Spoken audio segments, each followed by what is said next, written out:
चलो देखो ये coefficient of viscosity of gas find करना था। ये सिस्टम को समझा था। कोई फ्लूइड जब फ्लो करता है, फ्लूइड में गैस और लिक्विड, तो तो डिफरेंट लेयर जो है फ्लूइड का डिफरेंट वेलोसिटी से मूव करता है। एक बेड होता है, बेड ऑफ फ्लूइड, उससे जो कांटेक्ट में लेयर होगा उसका वेलोसिटी टोटली जीरो, और जैसे बेड से दूर जाओगे तो लेयर का वेलोसिटी इंक्रीज करता है, और सबसे ज्यादा टॉप मोस्ट लेयर का वेलोसिटी होगा। तो हम लोग क्या किया, 3 लेयर कंसीडर किया, A B C D and E F. 3 layer consider किया। ए बी वाले का वेलोसिटी भी माना, तो ए बी के ऊपर जो लेयर लोगे उसका उससे ज्यादा होगा, ए बी के नीचे जो लेयर लोगे उसका वेलोसिटी कम होगा। तो कितना कम ज्यादा मान रहे हैं, डीवी अमाउंट से। ए बी के ऊपर वाला लेयर का वेलोसिटी v प्लस डीवी और नीचे वाले का v माइनस डीवी। अब मतलब तीनों लेयर पर मोलेक्यूल का स्पीड अलग अलग है, यानी मोमेंटम अलग अलग है। तो गैस का ये भी एक सेल्फ प्रॉपर्टी है कि वो जितने भी लेयर्स है गैस का, सब पर उसका मोमेंटम सेम हो। मोमेंटम को इक्वलाइज करना चाहेगा मोलेक्यूल, ये सेल्फ टेंडेंसी होता है, और इसके लिए कोई ना कोई चीज का ट्रांसफर करता है from one layer to other layer. यानी मोलेक्यूल का ट्रांसफर होगा from high momentum layer to low momentum layer. तो सीडी पर वाला मोलेक्यूल का मोमेंटम सबसे ज्यादा है, ईएफ पर सबसे कम है इस तीनों में। तो सीडी से, लेयर सीडी से ईएफ पर मोलेक्यूल का ट्रांसफर करवाएंगे। इधर आएगा मोलिक्यूल्स। जब इस लेयर पर था मोलिक्यूल सीडी पर, तो उसका क्या मोमेंटम था वो पता करें, और जब ईएफ पर आ जाएगा तो उसका क्या मोमेंटम होगा वो पता करेंगे, और फिर चेंज इन मोमेंटम निकालेंगे। तो उसके लिए यहां पर वेलोसिटी समझ रहे हैं v प्लस डीवी है, यहां पर वेलोसिटी आएगा तो v माइनस डीवी हो जाएगा। और ये ना, ये सेपरेशन लेमडा मान के चलोगे, mean free path length, mean free path length separation मान के चलेंगे इस दोनों लेयर का, लेमडा। तो अब एक काम ये करना आपको कि इस डायरेक्शन में कितना मोलेक्यूल का ट्रांसफर करवा रहे हो इस डायरेक्शन में। तो इसके लिए यहां पर एक काम करना है आपको, let small n is the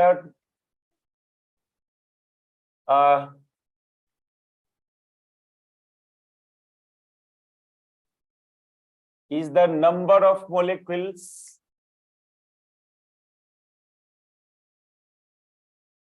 per unit volume, per unit volume, small n। और इसमें फिर क्या करो, देखो ये यही चीज थोड़ा समझना है, यहाँ पर क्रिटिकल चीज है। हम क्या करते हैं ना कि यहाँ पर एक यूनिट एरिया का एक क्रॉस सेक्शन इमेजिन करते हैं, एक सिलिंड्रिकल क्रॉस सेक्शन इमेजिन करो, एक यूनिट एरिया का, इसका एरिया 1 रखेंगे। अब मोलेक्यूल का स्पीड, मोलेक्यूल का स्पीड c है, c average, average speed c है। मोलेक्यूल इस यूनिट एरिया का मोलेक्यूल को आप नीचे लाओ। अब तो है, तो बहुत बड़ा एरिया है, सब पूरा एरिया पर का मोलेक्यूल को नीचे नहीं लाना है। अपर लेयर CD का एक यूनिट एरिया कंसीडर कर रहे हैं। अब मोलेक्यूल का स्पीड है c एवरेज, लेकिन इस डायरेक्शन में जो नंबर ऑफ मोलेक्यूल्स जो आएगा उसकी संख्या n/6। n यदि नंबर ऑफ मोलेक्यूल पर यूनिट वॉल्यूम, तो इस, एक मिनट, हमको थोड़ा यहाँ पर एक प्रॉब्लम किधर चेक कर लेने दो, तो एक रिजल्ट को हमको।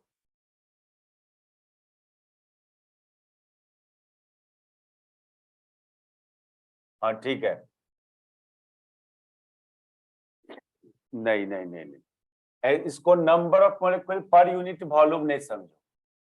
n is the number of total number of molecule, simply total number of molecule inside container, and each molecule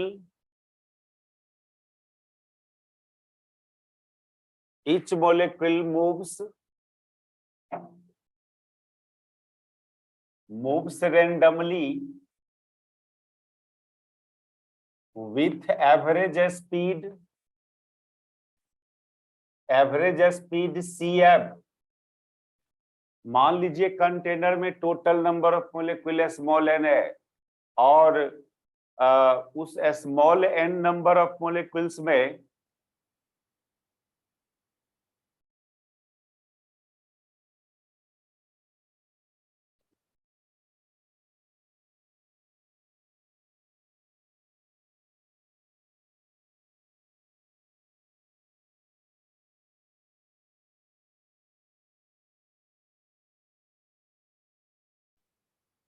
पर यूनिट वॉल्यूम यहाँ मेंशन कीजिए, यही कंफ्यूज कर रहे हैं हम।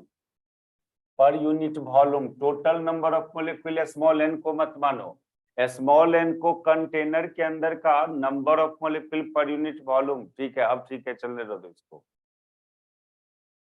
जिस कंटेनर में ये सब इमेजिन किए हो, गैस है, गैसियस सिस्टम है, बहुत सारा लेयर में कन्वर्ट किया गैस को, उसमें से 3 लेयर लिया और अलग अलग लेयर पर मोलिक्यूल का स्पीड डिफरेंट मान रहे हैं।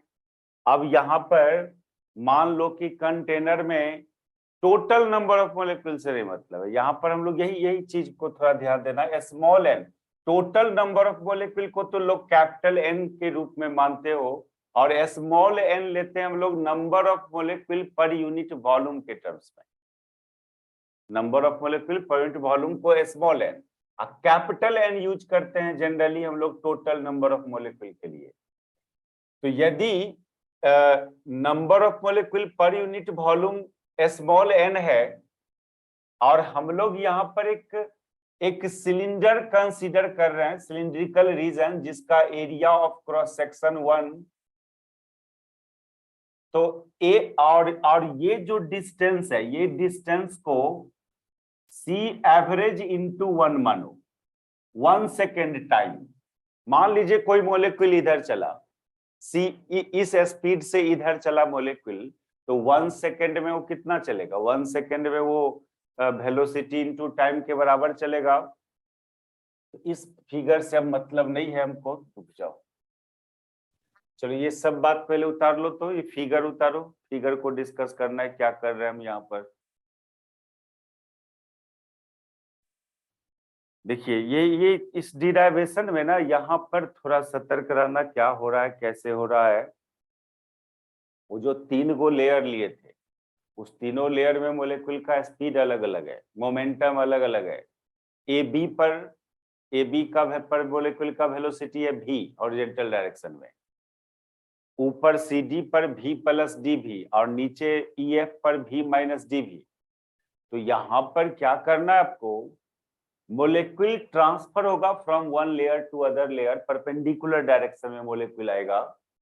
कोई एक लेयर से दूसरे लेयर पर आना होगा तो मोलिक्यूल को परपेंडिकुलर डायरेक्शन में आना पड़ेगा, जिधर फ्लो कर रहा है लेयर उसके परपेंडिकुलर आना होगा। तो हम क्या कर रहे हैं यहाँ पर, CD से EF पर मोलिक्यूल को ला रहे हैं। पहले CD पर था तो CD पर था तो ज्यादा था उसका वेलोसिटी, और EF पर आ जाएगा तो उसका कम होगा। यही होता है, जिस मोलिक्यूल का स्पीड ज्यादा है वो कम होना चाहता है, जिसका कम है वो ज्यादा होना चाहता है। ये टेंडेंसी रहता है मोलिक्यूल्स का। तो CD पर वाला मोलिक्यूल्स को हमको लाना है EF पर। तो CD का तो बहुत बड़ा एरिया है, उसके कितना एरिया का मोलिक्यूल्स को लाना चाहते हो EF पर, उसमें कंसीडर किया हम लोग यूनिट एरिया। CD का एक यूनिट एरिया पर वाला मोलिक्यूल्स को हमको नीचे लाना है। अच्छा, और मोलिक्यूल का एवरेज स्पीड है c।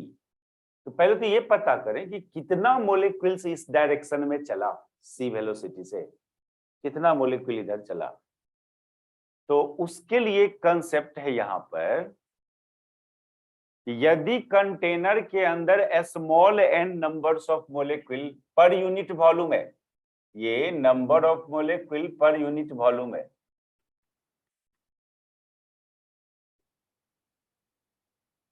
ठीक है, और इसका ईच मोलिक्यूल, सब मोलिक्यूल का एवरेज स्पीड है c, लेकिन वो 3 डायमेंशनल है, मोलिक्यूल रेंडमली मूव कर रहा है। उस मोलिक्यूल में x डायरेक्शन में भी स्पीड होगा, y डायरेक्शन में भी, z डायरेक्शन में भी, उस सब का एवरेज स्पीड है c। तो कोई एक डायरेक्शन में कितने मोलिक्यूल्स, मान लो x एक्सिस के लॉन्ग की ओनली बात करेंगे तो n/3 molecule per unit volume. X axis में भी 2 डायरेक्शन होता है, पॉजिटिव और नेगेटिव, उसमें फिर डिवाइड करेंगे तो n/6। मतलब ये मेरा कहना है ना कि कोई एक डायरेक्शन के along n/6 number of molecules का मोशन हो रहा होगा। रेंडमली बात कर रहे हैं, तीनों डायरेक्शन में मोलिक्यूल का संख्या मान लो स्मॉल n है, तीनों डायरेक्शन में मूव करने का, तो एक डायरेक्शन में कंट्रीब्यूशन n/3 आता है, और उस एक डायरेक्शन में फिर डिवाइड करो दो से, क्योंकि कोई एक डायरेक्शन लेते हो तो उसमें फिर 2 डायरेक्शन आता है, एक्स एक्सिस लेते हो तो पॉजिटिव और निगेटिव एक्स एक्सिस। यदि n numbers of molecule per unit volume है तो in one direction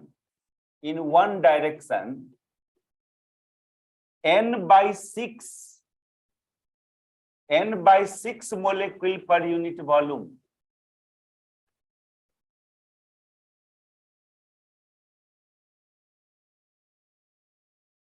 will travel। ऐसा क्यों? क्योंकि ये n जो है ना, इसमें each molecule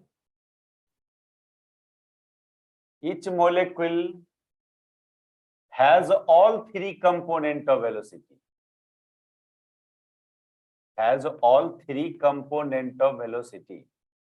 तो एक कंपोनेंट में कितना, n/3। यदि ये जो मोलिक्यूल है इसके पास तीनों कंपोनेंट ऑफ वेलोसिटी है, एक कंपोनेंट ऑफ वेलोसिटी का नंबर कितना एक्सपेक्ट किया जाए, n/3। और फिर उस एक कंपोनेंट में भी पॉजिटिव डायरेक्शन की बात करें या निगेटिव डायरेक्शन तो n/6। ये टर्म को थोड़ा इमेजिन करो, ये टोटली एक थ्योरेटिकल बात है, इस बात का कोई मैथमेटिकल प्रूफ नहीं है। अब इसके बाद फिर सब बात आपको समझ में आएगा यहाँ पर। तो क्या मतलब समझ में आया ये टर्म क्या कर रहे हैं हम लोग यहाँ पर, n/6 कैसे कर लिया, बीच में n/3 भी बोला, हम पहले n बोला, ये भी, ये मीनिंग समझ में आ रहा है? Yes sir. ये प्रोबेबिलिटी की बात है। देखिए, जब लार्ज नंबर ऑफ मोलिक्यूल्स हो ना तो हर जगह प्रोबेबिलिटी बात यूज होता है। यदि 10 गो मोलिक्यूल है और 10 के पास XYZ कंपोनेंट ऑफ वेलोसिटी है मान लो, तो कोई एक कंपोनेंट ऑफ वेलोसिटी का प्रोबेबिलिटी जो होगा वो 10/3 होगा, और उस एक कंपोनेंट में भी 2 डायरेक्शन होता है तो उसका प्रोबेबिलिटी हो जाएगा n/3/2। तो n आप ये मान के चलेंगे कि CD से EF की तरफ n/6 molecule per unit volume आ रहा होगा।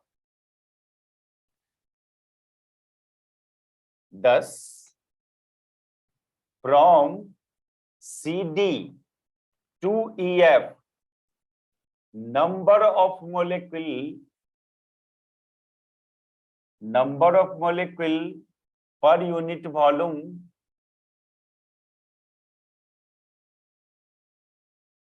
crosses equal to n/6। ये चीज आप बस एक्सेप्ट करो। आप देखो ये तो नंबर ऑफ मोलेक्यूल पर यूनिट वॉल्यूम है जो इधर आ रहा है EF की तरफ। हम एग्जैक्ट नंबर चाहते हैं, हम एग्जैक्ट नंबर की बात करना चाहते हैं। तो यूनिट एरिया का मोलेक्यूल को यदि आप ला रहे हो यहाँ पर, और मान लो कि यहाँ से आने में 1 सेकेंड का टाइम लगा पर यूनिट टाइम, तो यहाँ पर फिर एक कंसेप्ट कि then number of molecule crosses per unit area per unit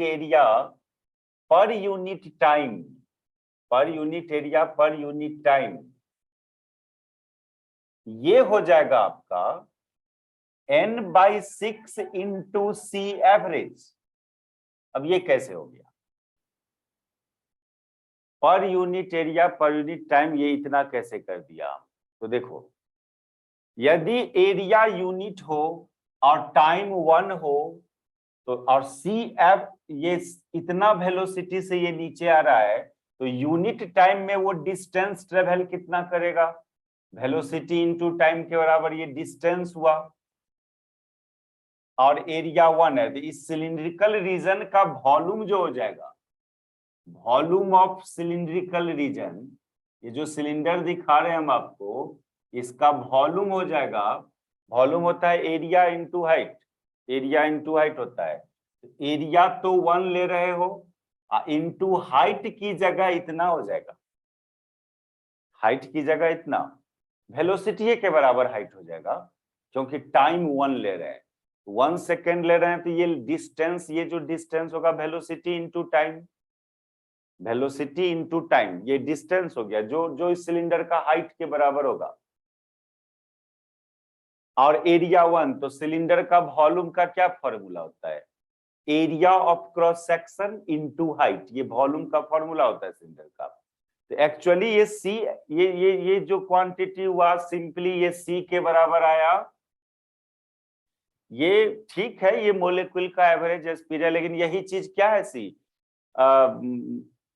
यही C क्या हो गया? इस सिलिंड्रिकल रीजन का वॉल्यूम हो गया, और ये था नंबर पर यूनिट वॉल्यूम, और उसमें वॉल्यूम से गुना कर दिया तो टोटल नंबर हो गया ना मोलेक्यूल का। नहीं, यस सर। ये n/6 टोटल नंबर नहीं है, टोटल नंबर पर यूनिट वॉल्यूम है जो इस दिशा में आ रहा है, और उसमें इस सिलेंडर का लेंथ से मल्टीप्लाई कर दिए हो C एवरेज से, तो ये हुआ टोटल। खाली टोटल नंबर ऑफ मॉलिक्यूल इसको नहीं बोलेंगे, इसको बोलेंगे total number of molecule crosses per unit area per unit time बोलेंगे,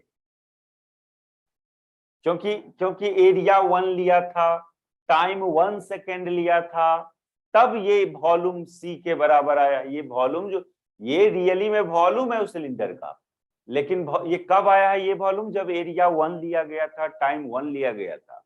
इसलिए इस क्वांटिटी को खाली नंबर ऑफ मोलेक्यूल क्रॉसेज नहीं बोल रहे हैं, बोल रहे हैं number of molecule crosses per unit area per unit time बोल रहे हैं इसको। तो थोड़ा यही टर्म है जो मैथमेटिकली आप यहाँ पर हम थोड़ा एक डायरेक्शन भी दिखा दे रहे हैं। ये मोलेक्यूल सब इधर आ रहा है, इस यूनिट एरिया का मोलेक्यूल को हम ला रहे हैं यहाँ पर। ऐसे तो बहुत बड़ा एरिया है ये, क्या सब हर जगह का मोलेक्यूल्स आ रहा होगा नीचे? ऐसा नहीं कि यहीं का आ रहा होगा, लेकिन कैलकुलेट करने के लिए एक गिवन एरिया लिया हम CD का, एक गिवन एरिया 1। अब मोलेक्यूल का स्पीड तो C है, मोलेक्यूल का स्पीड C है, लेकिन कितने मोलेक्यूल पर यूनिट वॉल्यूम आ रहा है? n/6 मोलेक्यूल पर यूनिट वॉल्यूम आ रहा है नीचे। तो इसका वॉल्यूम कितना? इसका वॉल्यूम C के बराबर आया। ये C क्या हो गया? वॉल्यूम हो गया इस सिलिंड्रिकल रीजन का। तो यही चीज की बात करना था। अब देखो, अब तो बहुत सिंपल बात है यहाँ पर। तो चलो, इतने मोलेक्यूल पर unit volume per unit sorry पर unit area per unit time नीचे आ रहा है। तो जब ये मोलेक्यूल जब CD पर था उस समय उसका क्या मोमेंटम था? When this molecule, these molecule, ये these molecule, when these molecule will be on CD, जब ये CD पर था then its momentum कितना था? then its मोमेंटम का फॉर्मूला क्या होता है? Mass into velocity. तो मास कितना हो जाएगा? Small m into n/6 into C average. ये देखो, ये तो नंबर ऑफ मोलेक्यूल पर unit area per unit time है, और ये एक मोलेक्यूल का मास है, तो टोटल मास पर unit area per unit time हुआ ये। अब मास में आप वेलोसिटी से गुना कर दो, वेलोसिटी से गुना कर दोगे तो इस लेयर पर का वेलोसिटी, जितने भी मोलेक्यूल है सबका वेलोसिटी है v प्लस dv है।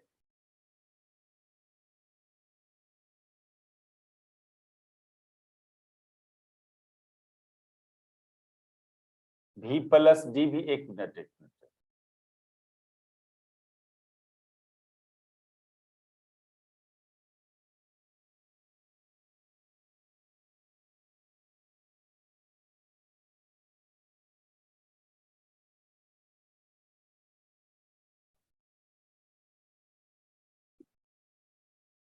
ठीक है, तो ये हो गया momentum of this molecule when it is on the layer CD। खाली मोमेंटम नहीं बोलना है इसको, momentum per unit area per unit time. Momentum per unit area per unit time, ये वर्ड यूज करना है। क्यों?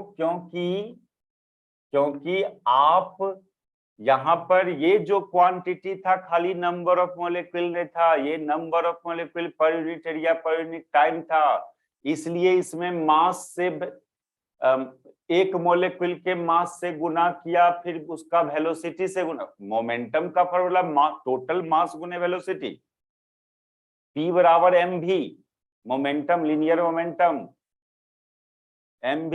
तो ये स्मॉल m तो एक मोलेक्यूल का मास है, इसलिए इतने मोलेक्यूल का मास के लिए इससे एक मोलेक्यूल के मास से गुना कर दिया, और इस लेयर पर जितने भी मोलेक्यूल है उसका वेलोसिटी इतना है, तो टोटल मास गुने वेलोसिटी। लेकिन इस क्वांटिटी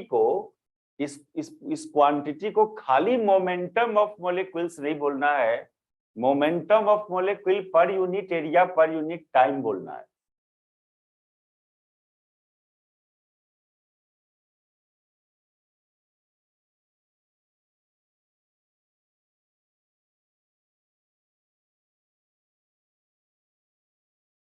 जब ये मोलेक्यूल इस लेयर पर आ जाएगा EF पर, अब उसका मोमेंटम क्या होगा?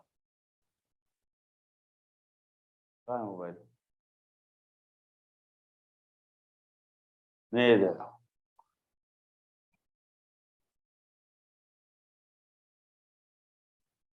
अब ये मोलेक्यूल EF पर आएगा तो उसका मोमेंटम निकालने चलो। when these molecule arrive at EF, then its momentum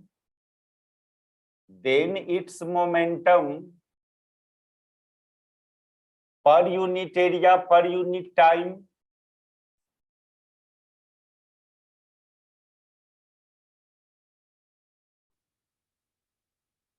ये जो हो जाएगा, ये हो जाएगा mn/6 C एवरेज इनटू, यहां पर इस लेयर पर आएगा तो इस लेयर पर मोलेक्यूल का वेलोसिटी कितना हो जा रहा है? इस लेयर पर मोलेक्यूल का वेलोसिटी हो जा रहा है v माइनस dv। तो चेंज इन मोमेंटम कितना हुआ, या इंक्रीज इन मोमेंटम कितना हुआ, या अभी डिक्रीज की बात करेंगे। इस लेयर पर से इस लेयर पर आया है, ऊपर वाला लेयर पर मोमेंटम ज्यादा है, वेलोसिटी ज्यादा होता है, यहां पर मोमेंटम कम हो गया, तो डिक्रीज इन मोमेंटम जो हुआ, इसलिए डिक्रीज इन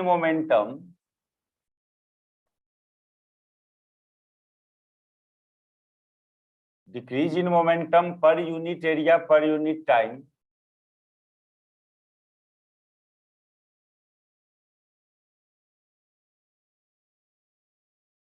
इसको सब इसमें से इसको सब्सट्रैक्ट करोगे, सब्सट्रैक्ट करना होगा mn/c average into v plus dv। ये जब CD पर था तब का मोमेंटम है, और जब EF पर आ जाएगा तो मोमेंटम इतना हो जा रहा है मॉलिक्यूल का, तो इसमें से डिक्रीज कितना हुआ, तो इनिशियल मोमेंटम इतना था और फाइनल इतना है, तो इसको सब्सट्रैक्ट करने चलोगे आप, mn/6c average into v minus dv। इतना चेंज हुआ मोमेंटम में, खाली चेंज इन मोमेंटम नहीं है, ये change in momentum per unit area per unit time है। बहुत जरूरी बात, ये वर्ड यूज करना। हम लोग जो ये नंबर ऑफ मोलेक्युल्स लिए हो लेयर EF CD से EF पर, वो लेयर का यूनिट एरिया का मोलेक्युल्स को लिए हो आप, लेयर के यूनिट एरिया के मोलेक्युल को लाए हो नीचे, इन यूनिट टाइम कितना नीचे आया, तो यूनिट टाइम में c दूरी ट्रेवल किया, यानी आप ये समझें कि एरिया फिक्स्ड कर दिया 1 और टाइम 1 सेकेंड, तो एक सिलिंड्रिकल रीजन को क्रॉस करके आया वो मोलेक्युल, उस सिलिंड्रिकल रीजन का वॉल्यूम c के बराबर हुआ। ऐसे तो वॉल्यूम एरिया इंटू हाइट होता है, लेकिन एरिया 1 लिए हो और हाइट c के बराबर है, वेलोसिटी के बराबर हाइट है, क्योंकि टाइम 1 लिया गया था, 1 सेकेंड में c दूरी ट्रेवल किया। इसलिए बार बार हम लोग इस क्वांटिटी को खाली नंबर, ये जो क्वांटिटी हुआ था, ये क्वांटिटी, ये number of molecule crosses from unit area in unit time, ये है ये क्वांटिटी, और एक मोलेक्यूल के मास से गुना कर दिया, तो ये जो क्वांटिटी हो गया टोटल मास हुआ, total mass crosses from unit area in unit time हुआ, वो total mass crosses in unit area in unit time. तो यही चीज को थोड़ा बार बार रिपीट करके सीखना, क्या हो रहा है पर unit area per unit time, total mass crosses per unit area per unit time.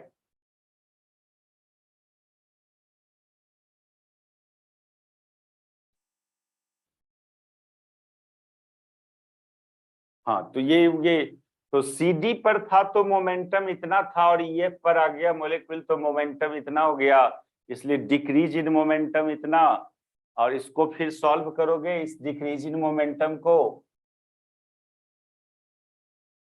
इसको सॉल्व करोगे तो ये कितना आ रहा है, ये तो कट जाएगा, माइनस माइनस प्लस, ये हो जाएगा आपको 2mn/6c एवरेज इंटू dv, इतना के बराबर हो जाएगा। ये हुआ total change in momentum per unit area per unit time, total change in momentum of molecule पर unit area per unit time. और अब थोड़ा एक कंसेप्ट यहाँ पर, ये जो 3 गो लेयर लिया था, तो कंसेप्ट एक ऐसा है, यहाँ ये बीच वाला था कौन, AB, इसका वेलोसिटी v माना था, ये CD था, इसका वेलोसिटी v प्लस dv, और ये EF था, इसका वेलोसिटी माना था v माइनस dv। एक कंसेप्ट है ना कि मोमेंटम का ट्रांसफर तब होता है जब लेयर के बीच का सेपरेशन लेमडा के बराबर हो, मीन फ्री पाथ लेंथ के बराबर हो, तब मोमेंटम का ट्रांसफर करता है मोलेक्यूल, कोलाइड करता है। कोलिजन होगा तब ना, कोलिजन होगा तब ना मोमेंटम ट्रांसफर होगा। कोलिजन होने के लिए क्या शर्त है, मीन फ्री पाथ लेंथ से ज्यादा सेपरेशन पर नहीं होना चाहिए, मीन फ्री पाथ लेंथ के अंदर का ही सेपरेशन होना चाहिए और या उतना पर होना चाहिए उसको, तब ये इस लेयर का मॉलिक्यूल इससे कोलाइड कर पाएगा या इसका मॉलिक्यूल इससे कोलाइड कर पाएगा और कोलिजन के बाद अपना मोमेंटम को ट्रांसफर कर सकता है। कोलिजन होगा तभी ये मोमेंटम ट्रांसफर होगा, और कोलिजन होने के लिए लेयर के बीच का सेपरेशन लेमडा के बराबर होना चाहिए या लेमडा से कम, लेमडा से ज्यादा नहीं। ये एक जरूरी बात। Momentum can transfer between two layer consecutive layer only when separation between layers will be momentum can be transferred between consecutive layer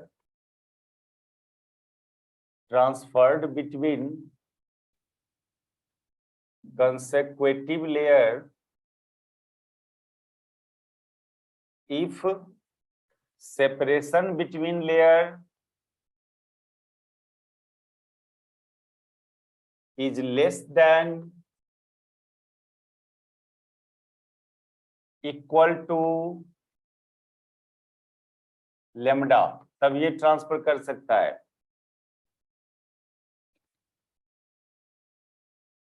आप देखिए, तो यदि इस लेयर का वेलोसिटी v है और यहां से यहां तक आने में वेलोसिटी में चेंज हुआ dv, वेलोसिटी में चेंज हुआ dv, तो ये जो dv है ना, इस dv को आप लिखना del v by del Y into lambda.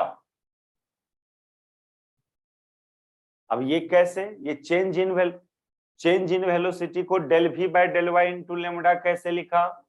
ये del v by del Y को वेलोसिटी ग्रेडियंट बोले थे।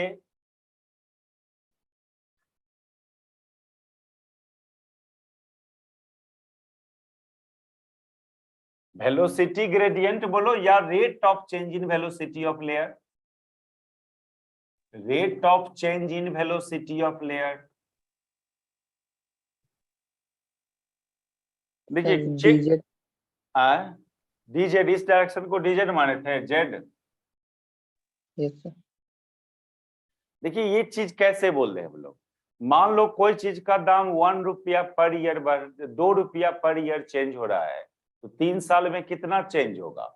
2 गुने 3 ना,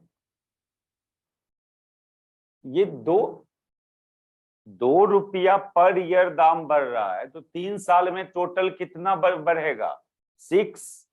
क्या किया, इस 2 को 3 से गुना किया, मतलब ये 2 रुपया per year rate of change था और 3 साल यानी विड्थ से गुना किया, टाइम वाला विड्थ से गुना किया। यही बात यहां हो रहा है, आप चेंज निकाल रहे हो तो क्या किए हो, रेट ऑफ चेंज को विड्थ से मल्टीप्लाई किया। कभी भी चेंज जब निकाला जाता है तो रेट ऑफ चेंज को विड्थ से गुना किया जाता है ना? Yes sir. सिंपल थ्योरी है। 2 रुपया पर ईयर चेंज हो रहा है, ये 2 रुपया पर ईयर को रेट ऑफ चेंज बोलोगे और 3 साल बोले, 3 साल को टोटल विड्थ बोलोगे, दोनों को गुना करते हो तब चेंज निकलता है। तो यही बात है, इसके बीच का सेपरेशन लेमडा है। इस दिशा में जाते हैं तो rate of change in velocity dv by d y है या del v by del y होगा। इस दिशा में भी चल जाने पर चेंज हो सकता है, कोई अलग डायरेक्शन, इसलिए डेल के पार्शियल डिफरेंशिएशन के टर्म्स में डिनोट कर रहे हैं इस डिफरेंशिएशन को, del v by del z. कोई जरूरी नहीं डीवी बाई डीजेड भी लिख सकते हो जी, डीवी बाई डीजेड भी लिख सकते हो, रेट निकालना है डीवी बाई डीजेड लिख दीजिए। तो ये आपका चेंज ऐसे फाइंड होता है। तो आपका ये जो एक्सप्रेशन आया, इस एक्सप्रेशन को यहां जहां डीवी है वहां पर ये डीवी बाय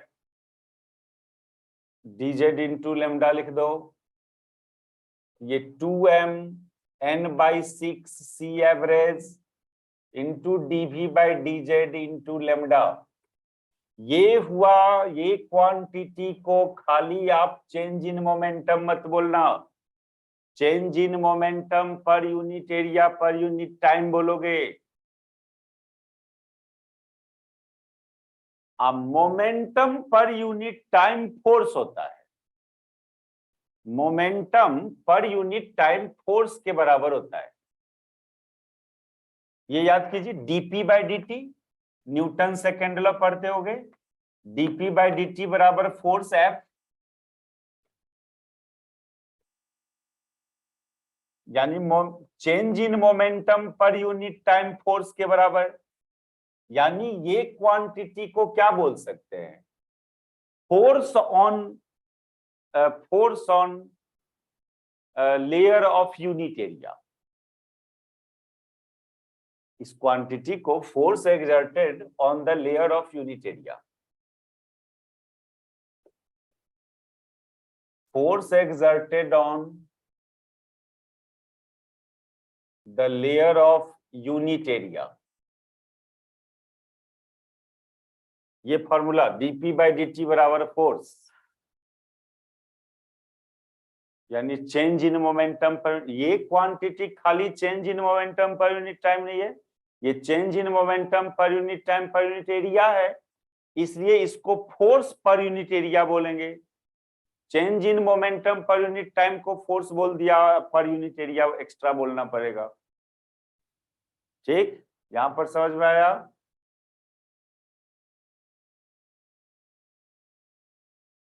ठीक है ना?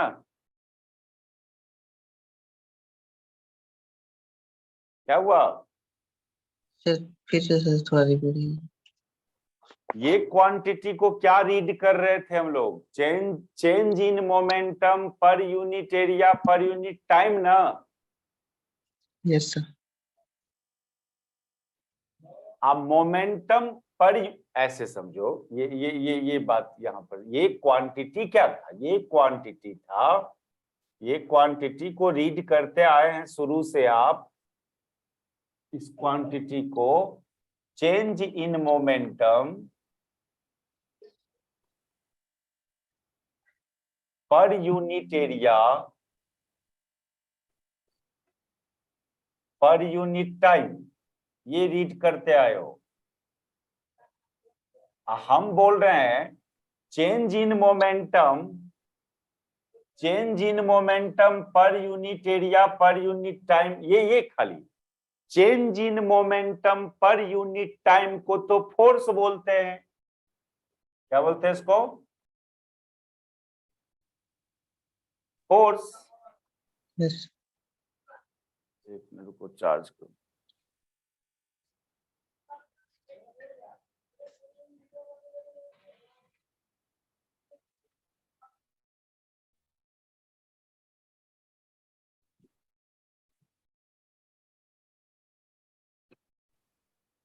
ये चीज समझ में, ये डीपी बाई dt बराबर फोर्स नहीं होता है क्या? न्यूटन सेकेंड लॉ यही था ना, change in momentum per unit time किसके बराबर होता है? फोर्स के बराबर होता है। यहां पर change in momentum per unit time को फोर्स लिख दिए, तो ये पूरा क्वांटिटी को खाली फोर्स पर यूनिट एरिया ना बोलेंगे। Yes sir. ठीक है, ये लेयर पर का फोर्स आया पर यूनिट एरिया। अब याद करो, लेयर के यूनिट एरिया पर इतना फोर्स लगा। अब विस्कोसिटी हम समझाया था आपको, जब दो लेयर कांटेक्ट में होता है और उसके बीच कुछ रिलेटिव वेलोसिटी हो, तो दोनों लेयर एक दूसरे पर फ्रिक्शन फोर्स लगाता है, और फ्रिक्शन फोर्स को विस्कस फोर्स बोला था, जिसको viscous force, but from the property of viscosity,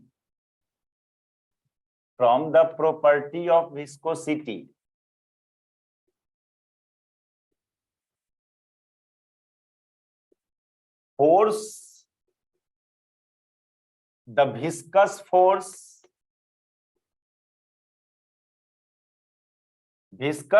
एक तरह का फ्रिक्शन फोर्स होता है।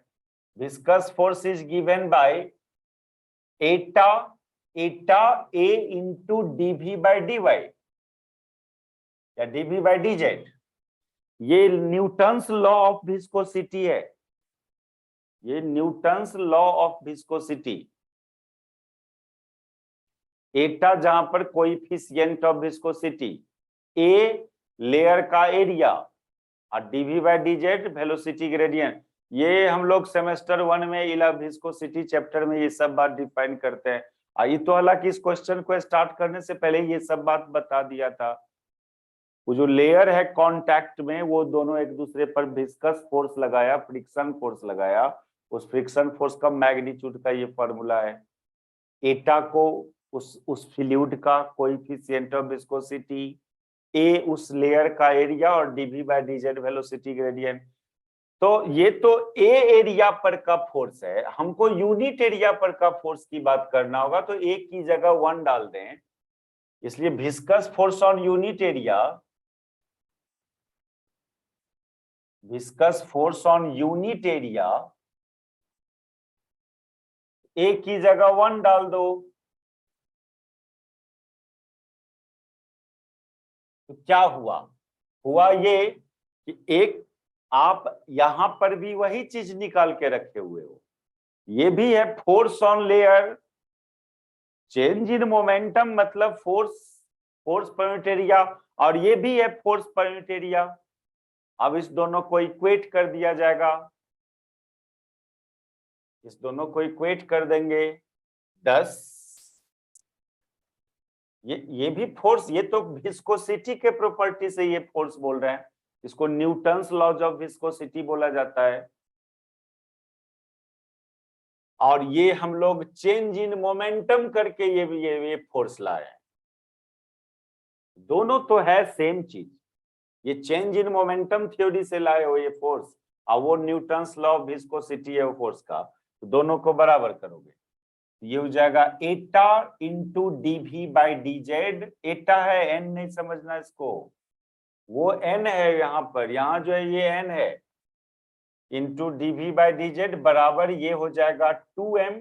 ये 2 को हो सके तो काट लो, 3 कर लो यहाँ पर, तो 1/3 mn/c average lambda into dv by DZ.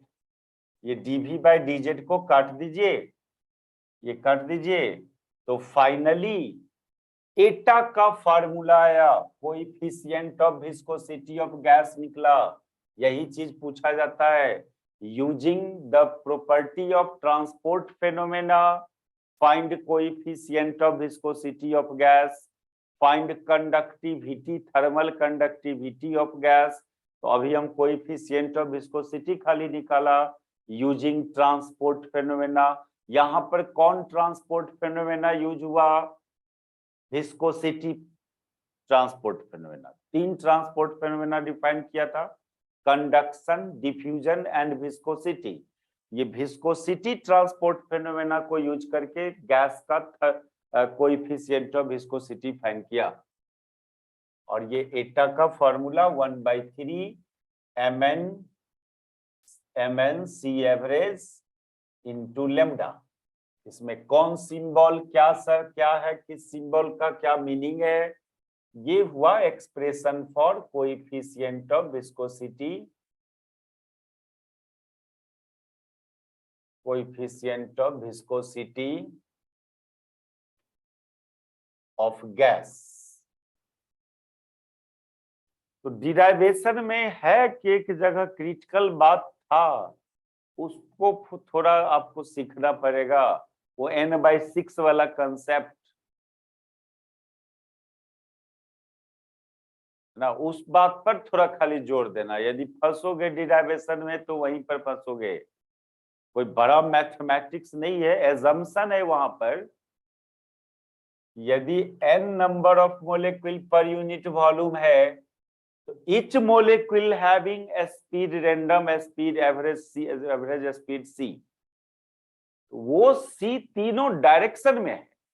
तो हम क्या किया, एक डायरेक्शन में कितना मोलेक्यूल्स होगा, मूव कर रहा होगा, वो निकाला, वो आया n/6। ये टोटली एज्यूम्ड बात है, n/6 वाली बात, प्रोबेबिलिटी।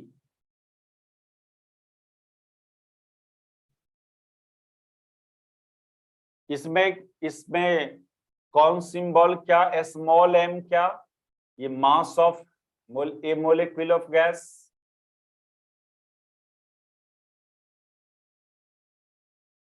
n तो डेंसिटी ऑफ मोलिक्यूल,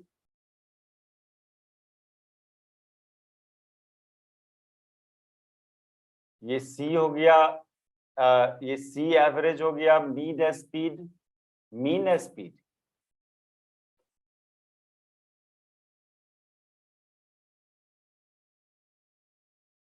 जो किसके बराबर आता था, √8 kT/m। लेमडा तो हो गया मीन फ्री पाथ लेंथ,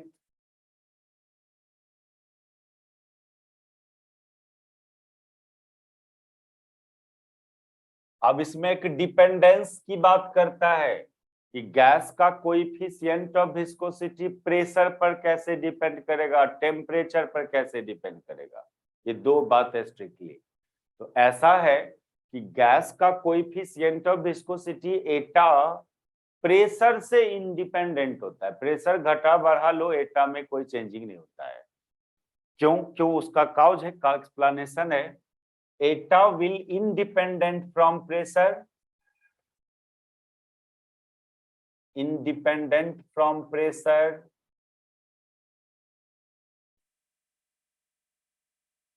ऐसा इसलिए कि प्रेशर बढ़ाओगे ना तो लेमडा घटता है, लेमडा घटेगा और डेंसिटी बढ़ेगा, एन बढ़ेगा लेमडा डिक्रीज करेगा, लेकिन इस रेशियो में इंक्रीज डिक्रीज होता है दोनों का, कि दोनों का प्रोडक्ट में कोई चेंजिंग नहीं होता है। Then n increases and lambda decreases on increasing pressure, on increasing pressure,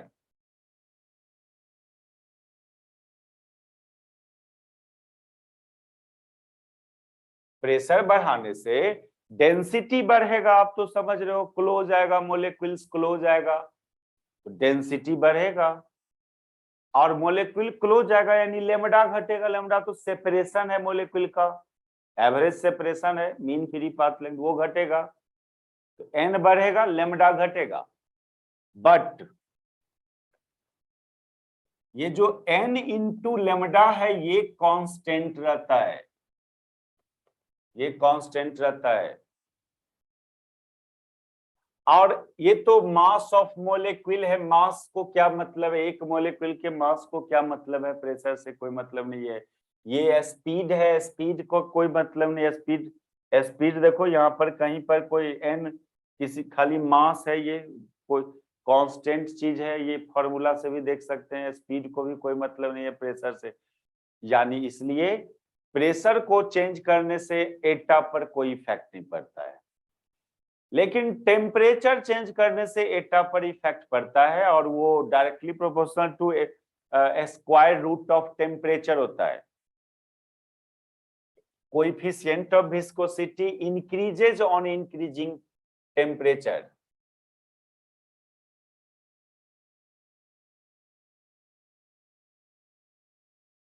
Etah increases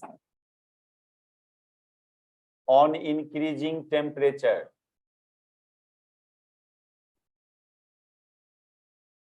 और eta actually proportional to square root of temperature. अब ऐसा क्यों,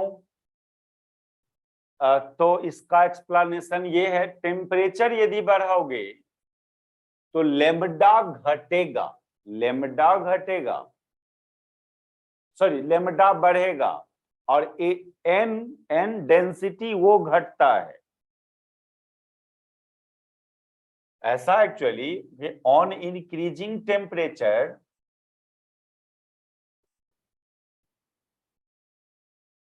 लेमडा इंक्रीजेस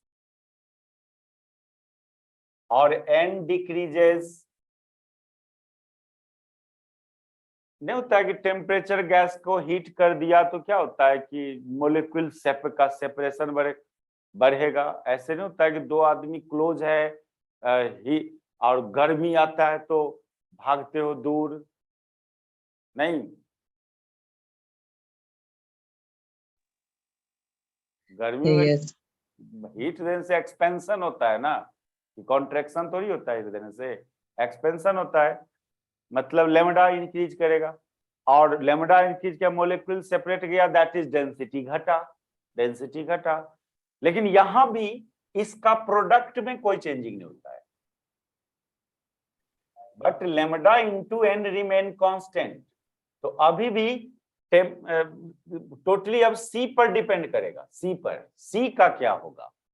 टेम्परेचर बढ़ाने से सी बढ़ता है, while सी इंक्रीजेस। कैसे इंक्रीज करता है सी? स्क्वायर रूट टी पर। अब ये भी लिखा था ना सी का फॉर्मूला, सी का फॉर्मूला भी लिखा था ना, √8 के टी बाई एम होता है। देखो टी टेम्परेचर का स्क्वायर रूट का प्रोपोर्शनल है सी। यहां पर सी पर कोई चेंजिंग नहीं प्रेशर पे, लेकिन टेम्परेचर से सी पर चेंज आता है सी में, इसलिए एटा में चेंजिंग आता है। तो ये था dependence of coefficient of viscosity on pressure and temperature. ये कंप्लीट क्वेश्चन हुआ, और ये भी एक फेमस क्वेश्चन है आपका इस काइनेटिक थ्योरी ऑफ गैसेज का। थोड़ा लंबा चैप्टर है और टफ टफ बात सब था इसके अंदर। एक और है थर्मल कंडक्टिविटी करना, वो भी इसी की तरह जैसे इसका डिराइवेशन किए, सब कुछ उसमें भी एकदम सिमिलर। वहां भी 3 गो लेयर लेना, वहां पर यहाँ वेलोसिटी ग्रेडियंट के टर्म्स में बात की, वहां एनर्जी ग्रेडियंट। ये जो 3 गो लेयर है, एक लेयर पर मोलेक्यूल का एनर्जी कैपिटल ई मानेंगे, तो अपर लेयर पर कैपिटल ई प्लस डीई, निचला पर कैपिटल ई माइनस डीई। बस इसी तरह से उसका भी डिराइवेशन चलेगा। तो देखते हैं, वो लेक्चर होगा तो हम भेज देंगे, नहीं तो फिर पढ़ाना होगा उसको। और फिर ये चैप्टर एंड हो गया।